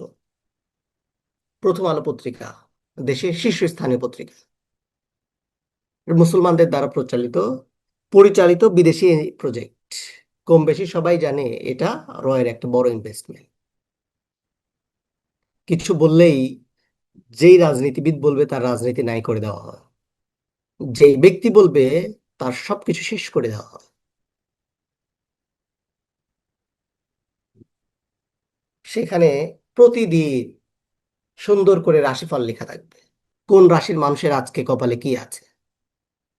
অথচ এই পত্রিকার সাথে সম্পৃক্ত প্রত্যেক না অধিকাংশ মানুষ কি মুসলমান। তারা এরকম করে হারাম স্প্রেড করছে। তাইলে এই রাশিফল পড়া, বিশ্বাস করা, হ্যাঁ, অথবা নিজের রাশি কোনটা এটা খুঁজে বের করা, এগুলো সব কি হারাম প্রসেস। সুতরাং প্রথম আলো পত্রিকা যাদের পড়ার অভ্যাস আছে এগুলোকে কি করবেন? অ্যাভয়েড করতে চেষ্টা করবেন। আপনি হয়তো মনে করছেন সহজ জিনিস, ন, এটা হারাম। এরপরে আল্লাহর সন্তুষ্টির পরিবর্তে মানুষকে দেখানোর জন্য ইবাদত করা। আল্লাহর সন্তুষ্টির জন্য মানুষকে দেখানোর জন্য কি করা? ইবাদত করা, যেটাকে আমরা বলি রিয়া বা লৌকিকতা যুক্ত। এগুলো ছোট শিরকের অন্তর্ভুক্ত, এবং এগুলোর কারণে মানুষের আমল কি হয়ে যায়? বরবাদ হয়ে যায়। ইন্নাল মুনাফিকিন ইউখাদিউন আল্লাহ ওয়া হুয়া খাদিউহুম ওয়া ইযা ক্বামু ইলাস সালাত ক্বামু কুসালা। নিশ্চয় মুনাফিকরা আল্লাহর সঙ্গে প্রতারণা করে, আর তিনি তাদের সাথে কৌশল অবলম্বন করেন। যখন তারা নামাজে দাঁড়ায় তখন তারা আলসেমি অবস্থায় দাঁড়ায়, অলস অবস্থায় দাঁড়ায়। ইউরাউনা নাস ওয়া লা ইয়াযকুরুনা আল্লাহ ইল্লা কলিল। তারা মানুষদেরকে দেখায় যে তারা নামাজ পড়ছে, কিন্তু তারা নামাজের মধ্যে আল্লাহকে খুব কমই স্মরণ করে। তাহলে আমাদের নামাজগুলো যেরকম এরকম লৌকিকতাপূর্ণ না হয়ে যায়। এরকম করে প্রত্যেকটা ভালো কাজ, মান সাম্মা সাম্মা আল্লাহু বিহি ওয়া মান রাআ আল্লাহু বিহি। আল্লাহ রাসূল সাল্লাল্লাহু আলাইহি ওয়াসাল্লাম বলেছেন, যে ব্যক্তি মানুষকে শোনানোর জন্য কাজ করে আল্লাহ তার বদলে তাকে কিয়ামতের দিন শুনিয়ে দিবেন। আর যে ব্যক্তি লোক দেখানোর জন্য কাজ করে আল্লাহ সুবহানাহু ওয়া তাআলা তার বদলে কিয়ামতের দিন তাকে দেখিয়ে দিবেন। অথবা যেই ব্যক্তি আল্লাহ এবং মানুষ উভয় সন্তুষ্টিকল্পে ইবাদত করে তার আমলও বরবাদ হয়ে যাবে। আল্লাহ সুবহানাহু ওয়া তাআলা কুরআনুল কারীমের no, এটা হাদিসে কুদসি। হাদিসে কুদসিতে মুসলিম শরীফের 2985 নম্বর হাদিসের মধ্যে বলা হয়েছে যে হাদিসে কুদসি হওয়ার কারণে এখানে আল্লাহ বলেছেন, কথাটা উল্লেখ আছে যে আমি শিরক থেকে সকল অংশীদারের তুলনায় বেশি মুখাপেক্ষী। যে কেউ কোনো আমল করে এবং তাতে অন্যকে আমার সাথে শরীক করে, আমি তাকে এবং তার আমল উভয়কে বর্জন করি। তার মানে আল্লাহর সন্তুষ্টির সাথে মানুষের সন্তুষ্টি অর্জন করার চেষ্টাটাও কি ওয়ান কাইন্ড অফ হারাম। এরপরে আমাদের সমাজে আরেকটি প্রচলিত হারাম আছে, সেটা হলো আল্লাহর নামের বাইরে অন্য কোনো নামে কসম করা। আমার মাথা ছুঁয়ে কসম করো, আমাকে স্পর্শ করে কসম করো, কোরআনের কসম করো, মায়ের কসম, বাবার কসম, এরকম অনেক কসম আমরা কথায় কথায় করে থাকি। এইটা সুস্পষ্ট যে আল্লাহ সুবহানাহু ওয়া তাআলা ছাড়া অন্য কারো নামে কসম করা সুস্পষ্ট হারাম, কবিরা গুনাহ হবে। ওয়াল্লাহে বিল্লাহে তাল্লাহে এই তিন শব্দ দিয়ে কসম করতে হবে। ওয়া ওয়াল্লাহি আল্লাহর কসম, বিল্লাহি আল্লাহর কসম, তাল্লাহি আল্লাহর কসম। এই তিন শব্দের বাইরে কোনো কসম নাই। কেমন? মান হালাফা বিগাইরিল্লাহ ফাকাদ আশরাকা, যে ব্যক্তি আল্লাহ ব্যতীত অন্য নামে কসম করলো সে শিরক করলো। তার মানে কোনো মানুষের আল্লাহ সুবহানাহু ওয়া তাআলার নামের বাইরে আর কোনো নামে, কোনো চোখ ছুঁয়ে, মাথা ছুঁয়ে, কোরআন ছুঁয়ে, মায়ের নামে, বাপের নামে কোনো ধরনের কোনো কসম ইসলাম শরীয়তে কি নাই? জায়েজ নাই। কাবা, আমানত, মর্যাদা, সাহায্য, অমুকের বরকত, অমুকের জীবন, নবীর মর্যাদা, অলির মর্যাদা, পিতা মাতা সন্তানের মাথা, এগুলোতে কসম খাওয়া কি নিষেধ। হাদিসে আসছে, মান হালাফা ফাকালা ফি হালফিহি বিল্লাত ওয়াল উজ্জা ফালিয়াকুল লা ইলাহা ইল্লাল্লাহ। যেই ব্যক্তি শপথ করতে গিয়ে লাত এবং উজ্জার নামে শপথ করে বসে সে যেন আগে এটা বলে যে লা ইলাহা ইল্লাল্লাহ, আল্লাহ ছাড়া কোনো ইলাহ।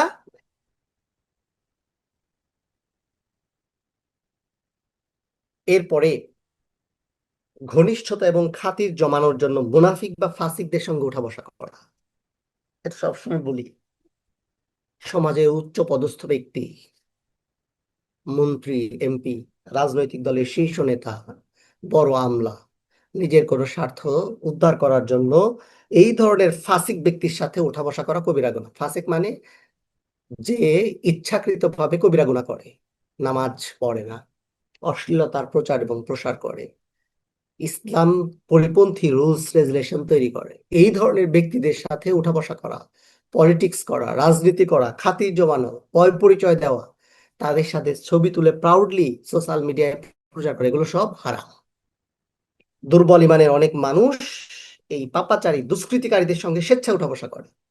এমনকি আল্লাহর দিন এবং তার অনুসারীদের প্রতি যারা অহরহ ব্যঙ্গ বিদ্রুপ করে, তাদের সঙ্গে তারা দহরম মহরম সম্পর্ক রাখে, তারা মোসাহিবি করে, এগুলো হারাম। আল্লাহ সুবহানাহু ওয়া তাআলা বলছেন ওয়াইদ ওয়াইতাল্লাযীনা, আচ্ছা, ওয়াইদ ওয়াইতাল্লাযীনা ইয়াখুদুনা ফি আয়াতিনা ফাআরিদ আনহুম হাত্তা ইয়াখুদু ফি হাদিস গায়রিহি ওয়া ইম্মা ইউনসিয়ান্নাকা শাইতান ফালা তাকউদ বা'দা যিকর মা'আল কওমিজ যালিমিন। যখন আপনি তাদেরকে আমার কোন আয়াত বা বিধান সম্পর্কে উপহাসমূলক আলোচনায় মগ্ন দেখতে পান, তখন আপনি তাদেরকে তা থেকে দূরে সরায় রাখেন, যে পর্যন্ত না তারা অন্য প্রসঙ্গে লিপ্ত হয়। আর যদি শয়তান আপনাকে ভুলিয়ে দেয়, তাইলে স্মরণ আসার পর জালিম সম্প্রদায়ের সাথে আর আপনি আর বসবেন না। জালিম সম্প্রদায়ের সাথে আপনি আর বসবেন না।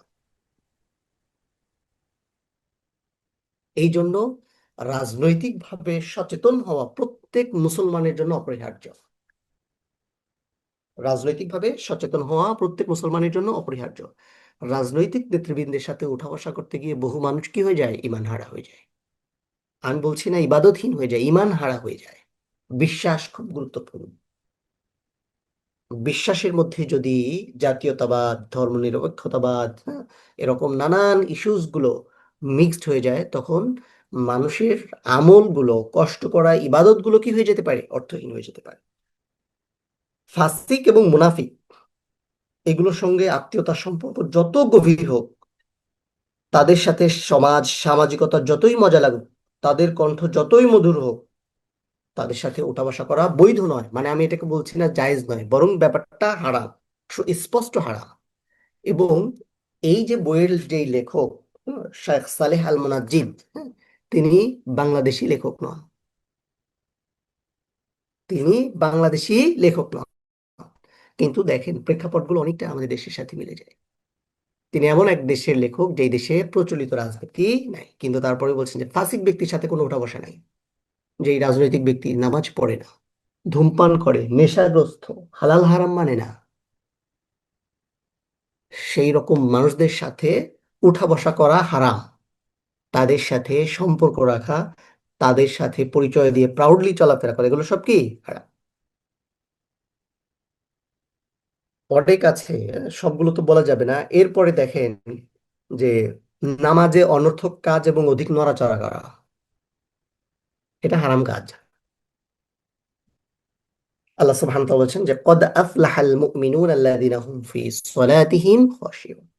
নিশ্চয় সেই সব মুসলমান সফল যারা নিজেদের নামাজে বিনয়ী থাকে। নামাজে তাইলে অধিক পরিমাণে অনর্থক কাজ করো। অনর্থক কাজ কি হইতে পারে নামাজের মধ্যে? এদিক ওইদিকে তাকানো, অন্য চিন্তা করা, হ্যাঁ, আহ একটু চুলকানো, তারপরে অন্য দিকে মনোযোগ সরিয়ে নেওয়া ইত্যাদি।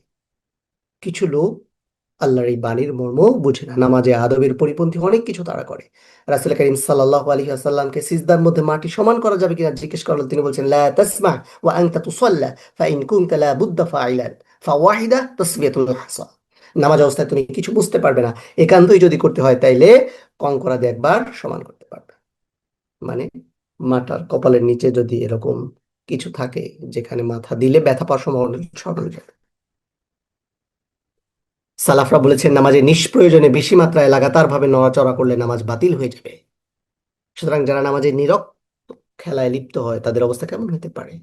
আল্লাহর সামনে দাঁড়িয়েছে, অথচ চিন্তা করছে ঘড়ির সময়, কাপড় সোজা করতে ব্যস্ত, আঙুল দিয়ে নাক পরিষ্কার করছে, চোখ দিয়ে ডানে বামে তাকাচ্ছে, আকাশের দিকে তাকাচ্ছে। অথচ উপরের দিকে তাকানোর কারণে তাদের চোখ যে উপড়ে ফেলা হতে পারে, কিংবা শয়তান যে তাদের নামাজের কিছু অংশ ছিনিয়ে নিচ্ছে, এই ব্যাপারে কারো কোনো উদ্বেগ। সুতরাং নামাজের মধ্যেও কি হারাম কাজ হইতে পারে, এই ব্যাপারে কি থাকতে হবে? সতর্ক থাকতে হবে। তারপরে পেঁয়াজ রসুন বা দুর্গন্ধযুক্ত বস্তু খেয়ে মসজিদে আসা, হ্যাঁ, এটা পেঁয়াজ রসুন বলছে, এটা একটা সভ্য সমাজের কথা।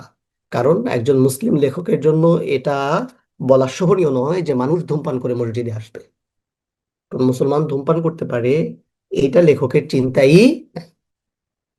পেঁয়াজ রসুন হালাল জিনিস, কিন্তু রান্না করা ছাড়া পেঁয়াজ খেয়ে, কাঁচা পেঁয়াজ এটা খেয়ে যদি মানুষ আসে, সেটার জন্য যদি দুর্গন্ধ হয়, তাহলে এই অবস্থায় মসজিদে আসা তার জন্য হারাম। ইয়া বানি আদম খুযু যিনাতাকুম ইনদা কুল্লি মাসজিদ। হ্যাঁ, প্রত্যেক নামাজের সময় তোমরা তোমাদের সৌন্দর্যকে ধারণ করো। আল্লাহ রাসূলুল্লাহ সাল্লাল্লাহু আলাইহি ওয়াসাল্লাম বলছেন, মান আকালা থুমান আও বাসালান ফালইয়াতাজিলনা আও ক্বালা ফালইয়াতাজিল মাসজিদানা ওয়ালা ইয়াকুদ ফি বাইতিহি। যে ব্যক্তি রসুন কিংবা পেঁয়াজ খাবে সে যেন আমাদের থেকে দূরে থাকে, অথবা তিনি বলেন সে যেন মসজিদে আমাদের থেকে দূরে থাকে, নিজ বাড়িতে বসে থাকে, মসজিদে আসবে না। সেখানে ধূমপান করার পরেই মানুষ বিড়িটা ফুঁক দিয়েই মসজিদে চলে যায়, হারাম। তারপরে মসজিদ থেকে বের হয়েও আবার কি বিড়ি ধরায়। এটা বাংলাদেশে না, বাংলাদেশের কথা বলছি না, সৌদি আরবে পবিত্র মক্কা নগরীতেও এখন এই অবস্থা শুরু হয়েছে।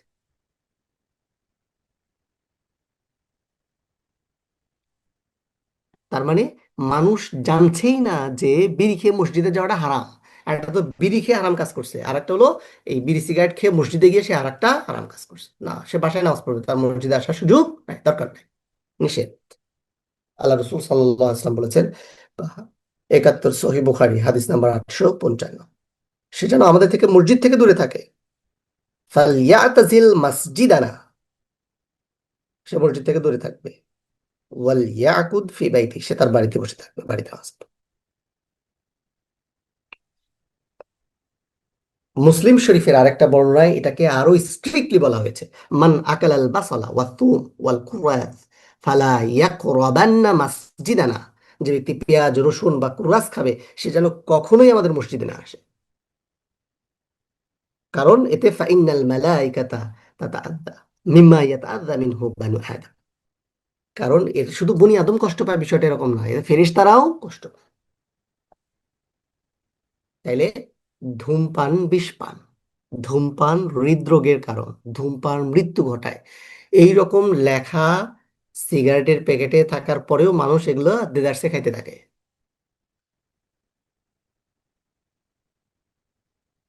আবার এইটাকে অনেকেই টলারেট করে, সহ্য করে। দেশীয় আইনে এটার নিষিদ্ধ হওয়া অথবা পাবলিক প্লেস এগুলো করা নিষিদ্ধ হইলেও এই আইনের কি নাই, প্রয়োগ নাই। একটা দোকানে দোকানদারের 50% বিজনেস, মুদি দোকান বা এই কনফেকশনারি দোকানে 50% বিজনেস ডিপেন্ড করে সিগারেটের উপর। তাহলে সিগারেট বেচা, যে বেচে তার ইনকামও কি অবৈধ। যে সিগারেট বিক্রি করে তার ইনকাম অবৈধ। ওই যে শুরুতেই কথা বলছিলাম, তাহলে ওস্তাদ সবই তো হারাম, আসলে আমরা করবোটা কি, এরকমই মনে হয়। দেখেন, শুধু এই ব্যবসা দিয়ে কত মানুষের জীবন নষ্ট করা হচ্ছে। শুধু শরীয় দৃষ্টিকোণ থেকে যদি না দেখে আপনি বিষয়গুলোকে যদি অন্তত মেডিকেল ইস্যুর জায়গাগুলো থেকেও দেখেন, তাইলেও তো যেই জিনিসটা আপনি আপনার সন্তানের খাওয়া পছন্দ করেন না, যেই বাবা চেইন স্মোকার সেই বাবাও কি চাইবে তার সন্তান স্মোক করুক? চায় না। কিন্তু সেটা আপনি আরেকজনের সন্তানকে দেদারসে খাওয়াচ্ছেন, বিক্রি করছেন, সেটা কি করে হালাল হবে? তাহলে মানুষ এই ইনকামকে অবৈধও মনে করছে না, মানে এটা জেনে শুনে না, মানে হয়তো মনে করে খারাপ কাজ, কিন্তু এটা হারাম কাজ, এটাই বা কয়জনই জানে। জিনা ব্যভিচারের অনেকগুলো ফেজ আছে। হ্যাঁ, এইগুলো নিয়ে বললে আর আর কোনো কিছু শেষ হবে না। জাস্ট সিম্পলি বলি যে মেয়ে বাচ্চা যাদের আছে, সময় পরিবেশ পরিস্থিতি বুঝতে পারছেন, দেশের আইন শৃঙ্খলা পরিস্থিতি ইতিহাসের অন্যতম ভয়াবহ বিপর্যয়ের মধ্যে দিয়ে যাচ্ছে। গতকালকে আমাদের পাবনাতে ক্লাস 9-এর একটা মেয়েকে তার ফ্রেন্ডরা তুলে নিয়ে গিয়ে ধর্ষণ করে লাশ গুম করে ফেলেছে 3 ফ্রেন্ডের মধ্যে। এবং পরিবেশ পরিস্থিতি বর্ণনা এত বেশি, এত ভয়ঙ্কর যে মানুষের সামাজিক সেফটি সিকিউরিটি গুলো একদম নষ্ট হয়ে গেছে। হ্যাঁ, দেশের ইতিহাসে আইন শৃঙ্খলা পরিস্থিতির সবচেয়ে ভয়াবহ অবস্থা বিরাজ করছে। এই জন্য যাদের মেয়ে বাচ্চা আছে, কোথায় যায়, কখন যায়, কিভাবে যায়, তাদের সেফটি সিকিউরিটি নিজ দায়িত্বে ইনশিওর করবেন। প্রথম ব্যাপার। দ্বিতীয় ব্যাপার হলো, কোনো মেয়ে আবাসিক মাদ্রাসায় পড়বে না। আমি স্কুল কলেজের কথা বলি নাই, কিন্তু বলছি কোনো মেয়ে আবাসিক মাদ্রাসায় পড়বে না। আবাসিক মাদ্রাসায় রেখে কোনো মেয়েকে পড়ানো, এইটা শরিয়া কোনোভাবেই ফরজ করে দেয় না আপনাকে, কোনোভাবেই ফরজ করে দেয় না। এটা একটা নফল কাজ। সুতরাং মেয়ের যদি সেফটি সিকিউরিটি ইনশিওর না থাকে, তাহলে সেই জায়গায় আপনি কেন দিবেন? হ্যাঁ, যদি এমন কোনো মাদ্রাসা থাকে যেই মাদ্রাসায় কোনো পুরুষ মানুষ প্রবেশের সুযোগ নাই, যদি এটা ব্যাপারে আপনি নিশ্চিত হন, তাইলে সেটা করতে পারে। কিন্তু আপনাকে নিশ্চিত হইতে হবে যে ওই মাদ্রাসায় কোনো পুরুষ মানুষ প্রবেশের সুযোগ নেই, মাদ্রাসার মুত্তামিম পুরুষ। ওই মাদ্রাসায় মেয়ে আবাসিক রাখার কোনো দরকার নাই। অন্যদের কথা বাদ, আমার নিজের এই কথা বলছি, আমি কতটা কষ্ট নিয়ে, কতটা বাধ্য হয়ে, এটা আপনাদেরকে বলা যাবে না। আমার স্কুলের পাশে একটা হিফজ মাদ্রাসা, সেখানে কি সব ভয়ঙ্কর ঘটনা ঘটেছে সবাই জানে বুঝে, এরপরেও আমি দেখি এখানে প্যারেন্টসরা দেদারসে বাচ্চা পড়াচ্ছে। এহেন কোনো অপরাধ নাই যেখানে সংগঠিত হয় নাই। মেয়েকে হাফেজ বানানো জরুরি না, যদি আপনি সেফটি সিকিউরিটির ব্যাপারগুলোতে নিশ্চিত না হন। হ্যাঁ, আপনি মেয়েকে ফজরের পরে দিয়ে আসেন, রাত্রে নিয়ে চলে আসেন। দিনে 2 বার 3 বার নিয়ে আসেন, মেয়েকে হাফেজ বানাবেন, একটু কষ্ট করতে হবে না? আগের ফেজগুলোতে যে মুত্তাকি মানুষের এই জায়গাগুলোতে পদচারণা ছিল, এখন সেটা অনেকাংশ কমে গেছে। যত্রতত্র নিয়ন্ত্রণহীন অবস্থায় প্রতিষ্ঠান তৈরি হচ্ছে। একজন ব্যক্তি একটা প্রতিষ্ঠান তৈরি করে ফেলেছে, একজন হাজবেন্ড ওয়াইফ একটা প্রতিষ্ঠান তৈরি করে ফেলেছে, সেখানে কারো কোনো হস্তক্ষেপ করার সুযোগ নাই। একটা ফ্ল্যাট ভাড়া নিয়ে প্রতিষ্ঠান তৈরি সুতরাং নিজের মেয়ের সেফটি সিকিউরিটি নিশ্চিত করাটা আপনার জন্য ফরজ। তাকে কওমি মাদ্রাসায় বা হাফিজি মাদ্রাসায় বা যে কোনো মাদ্রাসায় এরকম রেখে পড়াটা আপনার জন্য ফরজ না, এটা নফল কাজ, সওয়াবের কাজ, ভালো কাজ। কিন্তু কোনটা আপনার জন্য গুরুত্বপূর্ণ, এইটা আগে আপনাকে নিশ্চিত করতে হবে। আপনি ইভেন মেয়ে বাচ্চাদের কথা বললেও ভুল হবে, ছেলে বাচ্চাও আবাসিক রাখার ব্যাপারে আপনাকে এখন সচেতন হতে হবে। ছেলে বাচ্চাও আবাসিক মাদ্রাসায় রাখার ব্যাপারে আপনাকে কি করতে হবে? সচেতন হতে হবে। তার সেফটি, সিকিউরিটি, আদার্স ইস্যুস গুলো নিশ্চিত হয়ে এরপরে, নাইলে না। বিশ্ববিদ্যালয়গুলোতে, মেডিকেল কলেজগুলোতে, ইঞ্জিনিয়ারিং কলেজগুলোতে মেয়েরা কি করছে, কোথায় যাচ্ছে, এই সেফটি সিকিউরিটি নিশ্চিত করা প্রত্যেক বাবা মায়ের দায়িত্ব। মেয়ে মেডিকেল কলেজে পড়তে দিয়েছে, নাইট ডিউটি করছে, আপনি রাতে তার সাথে একবার কথা বলার সময় পান না, আপনি কেমন বাবা মা? একই টেবিলে মেল ডক্টর ফিমেল ডক্টর রাতে বসে আছে, তারা কি করছে আপনার কোনো খোঁজ খবর নাই। আপনি বাধ্য হয়ে পড়তে দিয়েছে, মেয়ে মেডিকেলে চান্স পেয়েছে, পড়তে দেন, আমি বলছি না পড়তে দিয়েন না, কিন্তু আপনি 1 মাস কোনো খোঁজ খবর রাখেন না। বিশ্ববিদ্যালয়ে মেয়ে আসছে, হলে থাকে, মাসের পর মাস আপনার কোনো খোঁজ নাই, মেয়ে কক্সবাজারে গিয়ে ঘুরে বেড়াচ্ছে আরেকজনের সাথে। আপনি কেমন বাবা মা? আপনার সময় নাই, আপনি এত ব্যস্ত। আপনি মেয়েকে পড়তে দিয়েছেন, আপনার নফল ইবাদতে আপনি ব্যস্ত, আপনি তাহাজ্জুদ পড়ছেন, কিন্তু মেয়ে এরকম ব্যভিচারে লিপ্ত হয়ে গেছে, আপনার তাহাজ্জুদ কি কাজে আসবে? কোনো কাজ নাই, কোনো লাভ নাই, ওই ইবাদত অর্থহীন। আর মেয়ে যদি ব্যভিচারে লিপ্ত হয়ে যায়, কবিরা গুনাহে লিপ্ত হয়ে যায়, আপনি মা হিসেবে যদি তার সেফটি সিকিউরিটি নিশ্চিত করতে না পারেন, আর আপনি যদি নফল ইবাদতে ব্যস্ত থাকেন, তাহলে এই সব অর্থহীন। অর্থ শোনা, কালকে আমাদের মধ্যে এগুলো কোনো কিছু কাজে আসবে না। বিশ্ববিদ্যালয়গুলোর অবস্থা কি, কোথায় দাঁড়িয়েছে? ঢাকা বিশ্ববিদ্যালয়ে যান, বুয়েটে যান, ঢাকা মেডিকেলে যান, পড়তে দেন। পড়তে দিতে আমরা কি করছি না, নিষেধ করছি না, কিন্তু আপনার মেয়ে কোথায় থাকছে, কোথায় যাচ্ছে, কার সাথে মিশছে, এইটুকু জানা তো আপনার নৈতিক দায়িত্ব। দেখেছেন কয়েকদিন আগে ঢাকা বিশ্ববিদ্যালয়ে কি ভয়াবহ ঘটনা ঘটেছে। 2 মেয়ে এক স্যারের সাথে রিলেশন এনগেজ, তাদের সাথে ফরেন ট্যুরে গেছে, বাবা মা মুসলিম, তাহাজ্জুদ গুজার, আবার সেই টিচার কি হিন্দু। অবস্থা কোথায়? তাইলে এই বাবা মায়ের নামাজ পড়ার কি অর্থ আছে? এগুলো তো কোনো কাজে লাগবে না কালকে আমাদের বাজারে, কোনো কাজে লাগবে না। না, কোরআন হাদিসের দৃষ্টিকোণ থেকে বলতে পারি, বাকিটা আমাদের জানা নাই। নিশ্চয়ই আল্লাহ সুবহানাহু ওয়া তাআলা সব জানেন। কিন্তু কোরআন হাদিসের দৃষ্টিকোণ থেকে নির্দ্বিধায় বলা যায় এগুলো, এই সোয়াব, এই ইবাদত বন্দেগী, এই নফল ইবাদত, এগুলো কোনো কাজে লাগবে না। এই জন্য জেনা ব্যভিচার সহজ করার কাজগুলো যারাই করছে, এরা সব ভয়ঙ্কর অপরাধে অপরাধী, ভয়ঙ্কর অপরাধে অপরাধী। গ্রুপ স্টাডি, অ্যাসাইনমেন্ট, বিভিন্ন প্রজেক্ট, এগুলোর ওসিলায় এই যে ছেলে মেয়েকে কাছাকাছি থাকার সুযোগ করে দেওয়া, এই কাজগুলো যেই মুসলিম টিচার, মুসলিম কমিউনিটির মানুষেরা করে, এরা এটাকে কি মনে করে? কাস্টম, প্রথা। মাস্টার্সে বিভিন্ন জায়গায় ছেলে মেয়ে একসাথে ট্যুরে যাবে, এটা কমন। তারা কোথায় থাকবে, হোটেলে কোথায় কিভাবে আছে, এগুলো কেউ জানে না। টিচারও যায় না, বাবা মাও জানে না, কিছুই যায় না। এটা একটা কাস্টম যে মাস্টার্সে একটা ট্যুর হবে, ফরেন ট্যুর যাবে, নাহলে কক্সবাজার যাবে, সেন্ট মার্টিন যাবে, নাহলে সুন্দরবনে যাবে, 5 দিন 7 দিন ছেলে মেয়ে একসাথে। শিক্ষার নামে আমরা আসলে কি করছি, কোথায় নিয়ে যাচ্ছি আমাদের কমিউনিটিকে? তাইলে এই ধরনের অশ্লীলতার প্রচার এবং প্রসার, হারাম কাজের প্রসার এবং প্রসারের কাজে যারা সহযোগিতা করছে, অথবা যাদের তত্ত্বাবধানে এগুলো হচ্ছে, তাদের আলটিমেটলি জান্নাতের সাথে কোনো সম্পর্ক থাকার কোনো সুযোগ নাই। এরও আমি খুব কমন ইস্যু বললাম, হ্যাঁ। আর এর ভেতরের ইস্যুস গুলো আরো ভয়ঙ্কর। তারপরে সমকামিতা। আপনার মনে হইতে পারে যে আপনার ছেলে ছেলে বন্ধুর সাথে ঘুরছে ফিরছে, এই ব্যাপারগুলোতেও সচেতন থাকতে হবে।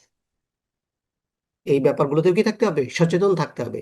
তার আচার আচরণ, তার চাল চলন, কথা, হ্যাঁ, এগুলোর খেয়াল রাখতে হবে। হ্যাঁ, মিশুক, যাবে। ছেলেরা ছেলেরাও যদি একসাথে না হয়, তাহলে আসলে সমাজ এখনকার দিনে কিভাবে চলবে? আসলেই তো, কিভাবে চলবে, কিভাবে মানুষ চলবে? কিন্তু এই অবস্থায় তো সমকামিতা বেড়ে যাচ্ছে। আমি আগে বসুন্ধরায় যাইতাম নিয়মিত রাত 10টা 11টার দিকে। আমার একটা টিউশন ছিল। আমি অনেক দিন, প্রায় 11 বছর একটা বাসায় পড়ে গেছি। তো আমি ওইখান থেকে যখন রাত্রে 10টা 10:30টায় ফিরতাম, তো বসুন্ধরার এই ফাঁকা জায়গাগুলোতে আপনার সমকামীদের একটা বিরাট আড্ডা। এবং এখানে হিউজ পরিমাণ সমকামী বসুন্ধরা বসবাস করে। আমি অন্যদের কথা জানি না, কারণ অন্য জায়গায় আমি দেখি না, এখানে দেখছি। দ্যাটস ওয়াই, যে কমিউনিটি যদি ডেভেলপ করে, তাইলে এখান থেকে আমাদের সমাজে এটার একটা ভয়ঙ্কর ফিতনা ছড়িয়ে পড়বে। এরপরে বোনদের জন্য একটা কমন ইস্যুস, হ্যাঁ, যে শরীয় ওজর ব্যতীত যদি তারা হাজবেন্ডের কাছ থেকে আলাদা থাকে, তাইলে এটা তাদের জন্য কবিরা গুনাহ। হুম, এটা খেয়াল রাখতে হবে। এটা অনেকেই বিভিন্ন কারণে ব্যবহার করে। এরপরে শরীর কারণ ব্যতীত স্বামীর কাছ থেকে স্ত্রীর তালাক চাওয়া, কথায় কথায় তালাক দিয়ে দাও, ছেড়ে দাও।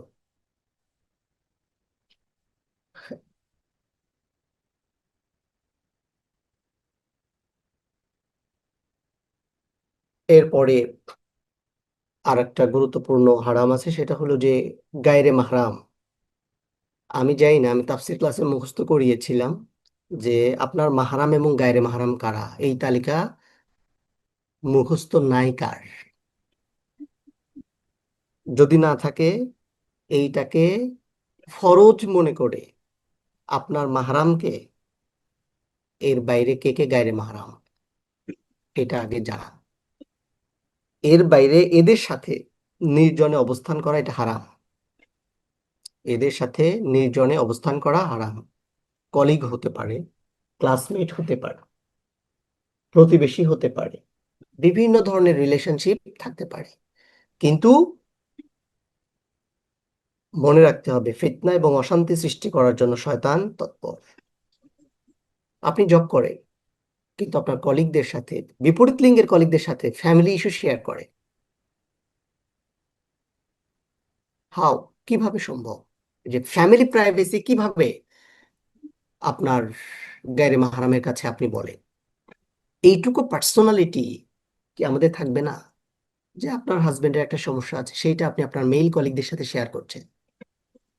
আপনার স্ত্রীর ঝামেলা আছে, তার সাথে রাগারাগি হয়েছে, সেটা আপনি আপনার ফিমেল কলিগদের সাথে শেয়ার করছেন। এই জায়গাগুলো ভয়ঙ্কর আকারে ধারণ করেছে, বিশেষ করে মেডিকেল সার্কেলগুলোতে। হ্যাঁ, এই বিষয়গুলো চরম আকার ধারণ করেছে। আমি কিভাবে বলি, কারণ আমি আপনাদের কাছ থেকেই শুনি। সেই শোনা কথাগুলোই আমি এখানে বলি। আমার জানার কিছু ভুল থাকতে পারে, কিন্তু ভুলগুলো আপনাদের মাধ্যমেই হয়তো জানি। কোরআনুল কারিমে এবং রাসূল করিম সাল্লাল্লাহু আলাইহি ওয়াসাল্লামের হাদিসগুলোতে স্পষ্ট করা হয়েছে। সূরা নূরের 21 নম্বর আয়াতে আল্লাহ সুবহানাহু ওয়া তাআলা বলেছেন যে, ইয়া আইয়ুহাল্লাযীনা আমানু লা তাত্তাবিউ খুতুওয়াতিশ শায়াতিন ওয়া মান ইয়াত্তাবি খুতুওয়াতিশ শায়াতিন ফাইন্নাহু বিল ফাহশাই ওয়াল মুনকার। শয়তানের কাজই হচ্ছে অশ্লীল জিনিসের প্রচার এবং প্রসার করা। এই ফ্রি মিক্সিং কালচার, এগুলো ইসলামিক কালচার না, বাধ্য হয়ে করতে হয়। কিন্তু সেই জায়গাতেও সর্বোচ্চ সতর্কতা অবলম্বন আমাকে আপনাকে করতে হবে।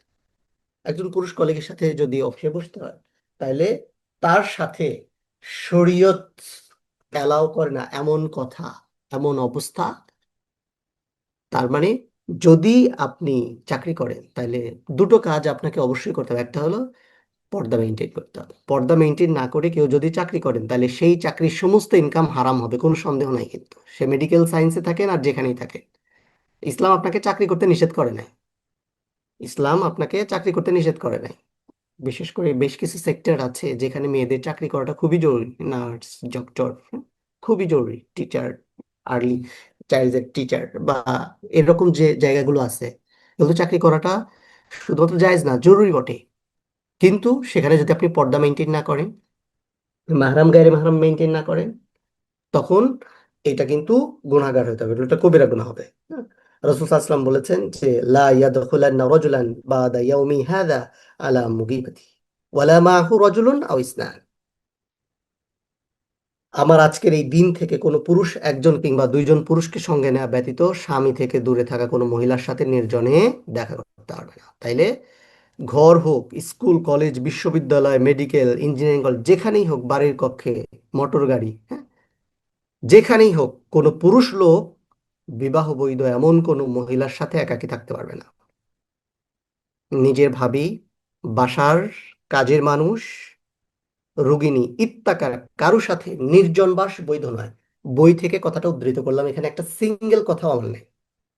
তাই মানে যে আপনি মেল ডক্টরের কাছে যাবেন, মাস্ট বি প্রেজেন্ট আপনার হাজবেন্ড অথবা আপনার সন্তান, অথবা আপনার অ্যাটলিস্ট মেয়ে থাকতে হবে।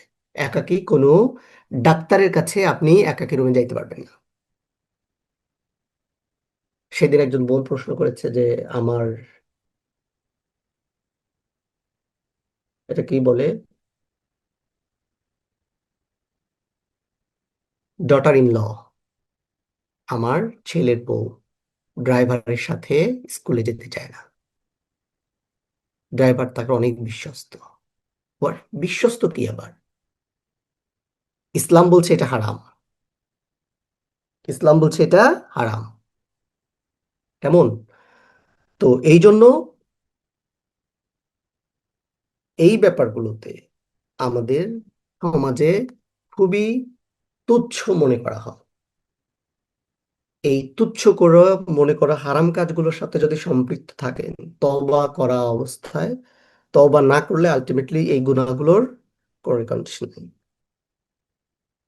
কেমন? এই ব্যাপারগুলোতে আরো অনেক আলোচনা আছে। হ্যাঁ, এগুলো আসলে সময় নিয়ে করতে হবে। তো অনেক সময় হয়ে গেছে, আমি আজকে আর আলোচনা দীর্ঘায়িত না করে, আমার নিজেরও আসলে অস্বস্তি হচ্ছে যে এত কথা আসলে মনে থাকবে কিনা। হ্যাঁ, অলমোস্ট অনেক সময় চলে গেছে। তো যে কথাটা আমি বলতে চাই যে সমাজে এরকম অনেক হারাম আছে যেগুলোকে মানুষ হালাল মনে করে বা গুনাহ মনে করে না, কিন্তু এই ব্যাপারগুলো যে কবিরা গুনাহ এইটা মানুষকে জানাতে হবে। এই ব্যাপারগুলোতে সচেতন হইতে হবে। এবং আমি যেই বিষয়গুলো বলেছি এর চেয়ে আরো রিলেভেন্ট অনেক ইস্যুস আমাদের আছে। তো বইটা পড়ার পরে আমার মনে হইলো যে আমি নিজেও তো এই ব্যাপারগুলোতে এত বেশি কনসার্ন না। আরো কত বেশি সচেতন হওয়া দরকার আমাদের। আরো কত বেশি সচেতন হওয়া দরকার আমাদের। দেখেন তাইলে আমাদের যে দোয়া কবুল হয় না, আমরা যে ইবাদতে প্রশান্তি পাই না, কি করে হবে আসলে? বলেন। আমরা তো আসলে গুনাহের অথই সাগরে ডুবে আছি। এবং কবিরা গুনাহের মধ্যে ডুবে থেকে যদি আমরা আল্লাহর কাছে কান্নাকাটি করি, তাহলে কি লাভ হবে? মনে রাখতে হবে যে হারাম কখনো মানুষের জীবনে স্থায়ী সুখ নিয়ে আসে না। হয়তো কিছু সময়ের জন্য আনন্দ দেয়, কিছু সুবিধা দেয়, কিছু বাহ্যিক সফলতা দেয়, কিন্তু হৃদয়ের প্রশান্তি, পারিবারিক সুখ, দোয়ার কবুলিয়াত বা আখিরাতের সফলতা এগুলো চূড়ান্তভাবে কেড়ে নেয়। এগুলো চূড়ান্তভাবে কেড়ে নেয়। তরুণ তরুণীরা বলে কি, আমরা তো জাস্ট ফ্রেন্ড, কথা বলি, আর তো কিছু না, আমরা শুধু ফ্রেন্ড। এগুলো সমাজের খুব কমন ইস্যু।